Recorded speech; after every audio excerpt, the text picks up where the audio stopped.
Hi friends, காலையில் நம்ம எடுக்கக்கூடிய எந்த உணவாக இருந்தாலும் ஒரு டே ஃபுல்லாக நம்மளுக்கு எனர்ஜி கொடுக்குங்க. அது கொஞ்சம் ஆரோக்கியமாக இருக்கணும். அந்த மாதிரி ஒரு உணவு தான் பார்க்க போகிறோம். அதுக்கு முன்னாடி எங்கள் பேஜை ஃபாலோ பண்ணாதவங்க ஃபாலோ பண்ணிக்கோங்க. இன்னைக்கு என்ன உணவுங்கிறத பார்க்கலாங்க.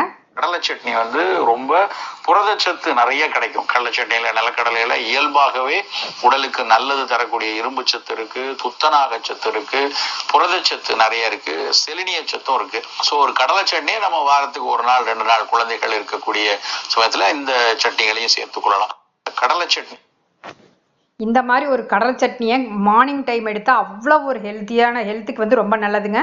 நல்ல ஆரோக்கியமான சத்துள்ள ஒரு உணவுன்னு கூட சொல்லலாங்க. இது குழந்தைங்கள்லேருந்து பெரியவங்க வரைக்கும் எல்லாருக்குமே நம்ம கொடுத்து பழக்கணும். இந்த சட்னி எப்படி செய்யலாங்கிறது பார்க்கலாங்க. அது இந்த முதலியார் மெஸ்ஸில் அவ்வளோ ஒரு ஸ்பெஷலாக இருக்குது இந்த சட்னி. இதுக்காக ஒரு 1/2 டீஸ்பூன் கடலைப்பருப்பு, 1/2 டீஸ்பூன் உளுத்தப்பருப்பு சேர்த்திட்டேன். இதுக்கு காஞ்ச மிளகாய் நல்லா தாராளமாக போடலாங்க. அந்த அளவுக்கு நம்மளுக்கு ஸ்பைசியும் தெரியாது. இதில் நெல்லிக்காய் அளவு புளியும் சேர்த்திருக்கேன். நல்லா அவங்க ஒரு கை நிறைய அவர் அள்ளி போடுவார் கருவேப்பிலையை. நிறைய கருவேப்பிலை, காஞ்ச மிளகாய் இருக்கும். ஆனால் அந்த காரமாக அவ்வளோக்கா தெரியாது. ஏன்னா நம்ம அந்த நிலக்கடலை போட்டவுடனே அந்த காரமெல்லாம் அப்படியே கம்மியாயிருங்க. இதுக்கு தாராளமாகவே நீங்கள் காஞ்ச மிளகாய் போடலாம்.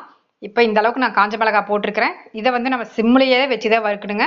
ஹையில் வச்சு வறுக்க வேண்டாம். இப்போ நான் 100 கிராம் நிலக்கடலை எடுத்திருக்கிறேன். வறுத்த கடலையாக இருந்தாலும் சரி, வறுக்காத கடலையாக இருந்தாலும் சரி, நம்ம இந்த மாதிரி ஃப்ரை பண்ணி தான் ஆகணும். இப்போ அடுப்பை சிம்மில் வச்சுட்டேங்க. ஏன்னா ஒரு கடலை தீஞ்சிருந்தாலுமே மொத்த சட்னியுமே வேஸ்ட் ஆயிரும். இப்போ நல்லா ஃப்ரை பண்ணிக்கலாங்க. இப்போ இதே கொஞ்சமாக ஒரு 1/2 டீஸ்பூனுக்கு மல்லி விதை ஆட் பண்ணுறேங்க. இப்போ நல்லா கொஞ்சம் ஃப்ரை ஆகட்டும். ஃப்ரை ஆனதுக்கப்புறம் 1 கப்பு ஃபுல்லாக நான் சின்ன வெங்காயம் கட் பண்ணி வச்சுருக்கிறேன். அதை இதோட சேர்த்த போகிறேன்.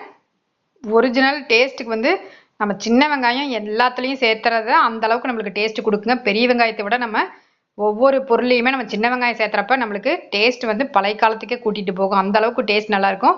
இப்போ நல்லா வறுத்ததுக்கப்புறம் அடுப்பை ஆஃப் பண்ணிட்டேன். தேங்காய் ரொம்ப கம்மியாக தான் சேர்த்திருக்கிறேன். வெங்காயம் நிறையா இருக்கணும், தேங்காய் அதே அளவு கம்மியாக இருக்கணுங்க. இப்போ நல்லா அடுப்பை ஆஃப் பண்ணிவிட்டு அந்த சூட்லேயே நல்லா இதை வறுத்துக்கலாம். வறுத்துட்டு ஆற விட்டு உப்பு போட்டு இதை அரைச்சிக்கலாங்க. இது இட்லி, தோசை, பணியாரத்துக்கு ரொம்ப நல்லாயிருக்கும். மெயினாக நல்லா சூடாக நல்லா ஒரு குலைவான சாதம் பண்ணி இந்த சட்னியை கெட்டியாக நம்ம எடுத்து போட்டு சாப்பிட்றப்ப அவ்வளோ ஒரு அருமையாக இருக்குங்க. இது நிறைய வீட்டில் மதியத்துக்கு செய்வாங்க கடலை சட்னி. ஆனால் அந்த முதலியார் மெஸ்ஸில் நம்மளுக்கு இன்னும் கொஞ்சம் தண்ணி மாதிரி கொடுப்பாங்க. அவ்வளோ ஒரு அருமையாக இருக்கும். அந்த நெய் ரோஸ்ட்டுக்கும் அதுக்கும் ரொம்பவுமே சூப்பராக இருக்குங்க. இப்போ ஆற வச்சு அரைச்சிக்கிட்டு மிக்சியில் தான் அரைச்சிட்ருக்குறேங்க. இன்னும் கையில் அரைச்சா ரொம்பவுமே அருமையாக இருக்கும். இப்போ இது நல்லாவே நைஸாக ஒரு மையம் அரைச்சி எடுத்துக்கலாங்க. பாருங்கள், இந்த அளவுக்கு அரைச்சி எடுத்துட்டேன். இதுக்கு ஒரு தாளிப்பு மெயினாக கொடுக்கணும். எங்கள் வீட்டில் 2 சைட் டிஷ் ஆகிட்டு இருக்குது. ஒன்று தக்காளி கடையல் பண்ணிகிட்ருக்கிறேன், ஒரு சைடு அது ஆகிட்டு இருக்குதுங்க. இப்போ அதை தான் வீடியோ எடுத்துகிட்ருக்கிறேன். இப்போ அந்த கடலை சட்னி வேற ஒரு பவுலுக்கு ட்ரான்ஸ்ஃபர் பண்ணி கொஞ்சமாக தாளிப்பும் கொடுத்துக்கலாங்க. இப்போ அந்த சட்னியை எல்லாமே கொட்டி இதில் தண்ணி வேணுங்கிற அளவு விட்டுக்கலாங்க. இந்த மாதிரி கெட்டியாக அரைக்கணும். இன்னமே சாதத்துக்குன்னு இன்னும் கொஞ்சம் கெட்டியாக இருக்கணுங்க. அப்போ தான் இன்னும் நல்லாயிருக்கும். இந்தளவுக்கு கொஞ்சம் தண்ணி விட்டு தாளித்து ஊற்றி